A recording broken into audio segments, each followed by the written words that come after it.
13 जून 2025 की रात को इजराइल ने सोते हुए ईरान के ऊपर ताबड़तोड़ हमले किए थे।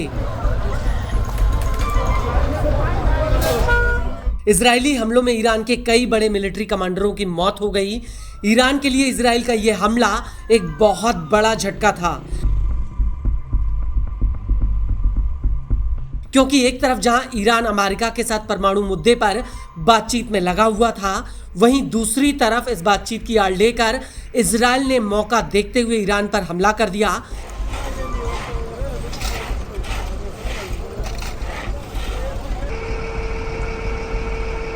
कई एक्सपर्ट्स का मानना है कि इजराइल इस हमले का इंतजार दशकों से कर रहा था, इसलिए यह हमला अचानक नहीं हुआ।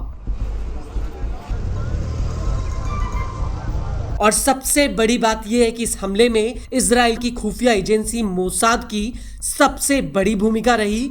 वो इसलिए क्योंकि मोसाद ने ईरानी सेना की नाक के नीचे तेहरान के भीतर जासूसों का एक ऐसा नेटवर्क खड़ा कर दिया जिसने सेना के टॉप कमांडरों की पल पल की खबर इजराइल को पहुंचाई।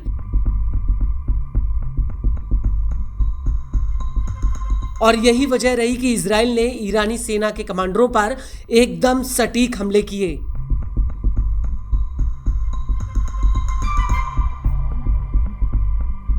लेकिन अब ईरान ने मोसाद के इस नेटवर्क को धराशाही कर दिया है। ईरान में लगातार मोसाद के एजेंटों की गिरफ्तारी हो रही है, जिससे इजराइल में हड़कंप मचा हुआ है। और अब इसी कड़ी में पूरे ईरान में 500 से ज्यादा गिरफ्तारियां हुई हैं। इन सभी पर मोसाद के लिए जासूसी करने का आरोप है। इसको लेकर नॉर्वे की कुर्दिश ह्यूमन राइट्स ऑर्गेनाइजेशन हैंगो ने एक रिपोर्ट जारी की है, जिसमें कहा गया है कि इजराइल ईरान की लड़ाई की शुरुआत से लेकर अब तक पूरे ईरान में 530 लोगों की गिरफ्तारी हुई है। हैंगो ने इस आंकड़े में ईरानी पुलिस द्वारा जारी किए गए डेटा को भी शामिल किया है, जिसे ईरानी मीडिया ने छापा है।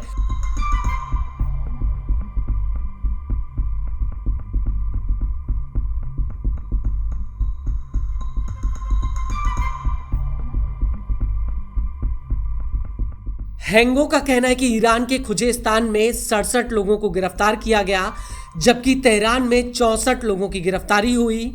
वहीं फार्स में 53 लोगों को अरेस्ट किया गया। पश्चिमी अजरबैजान में 51 लोग धरे गए।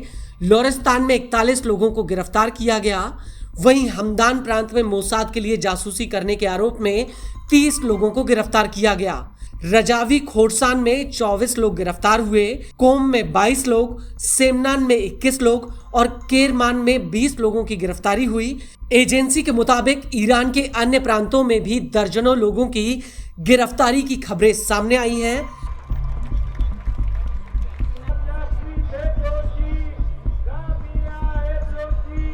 आपको बता दें कि ईरान पर हमले के तुरंत बाद ईरान की न्यायपालिका के मुखिया गुलाम हुसैन एजाजी ने कहा था कि यदि किसी की गिरफ्तारी इजराइल के साथ संबंध और सहयोग करने में होती है तो युद्ध के हालातों में कानून में दिए गए प्रावधानों के हिसाब से उसका ट्रायल और सजा तेजी से दी जाए।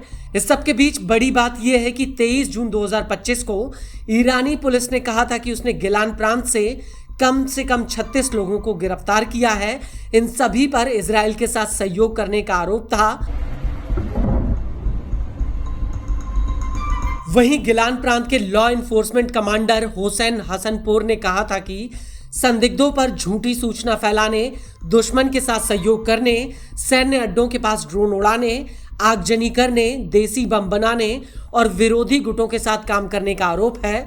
और जब गिलान प्रांत में मोसाद के एजेंटों की धरपकड़ शुरू हुई तो एजेंसियों ने इन एजेंटों के पास से कम्युनिकेशन डिवाइस, विस्फोटक डिवाइस और स्टारलिंक सैटेलाइट इंटरनेट रिसीवर जैसे उपकरण बरामद किए।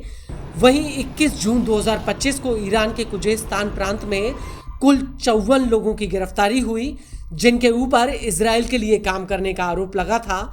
इनके ऊपर दुश्मन की मदद, खुफिया जानकारी जुटाने, ईरान सरकार के खिलाफ दुष्प्रचार करने का आरोप था। पुलिस का आरोप है कि ये ऑपरेटिव अफवाह फैलाकर ईरान की आंतरिक स्थिरता और जनता के मनोबल को गिराना चाहते थे। इस सब के बीच बड़ी बात यह है कि हाल ही में ईरान ने इजराइल के लिए जासूसी करने के आरोप में कई लोगों को फांसी दी है।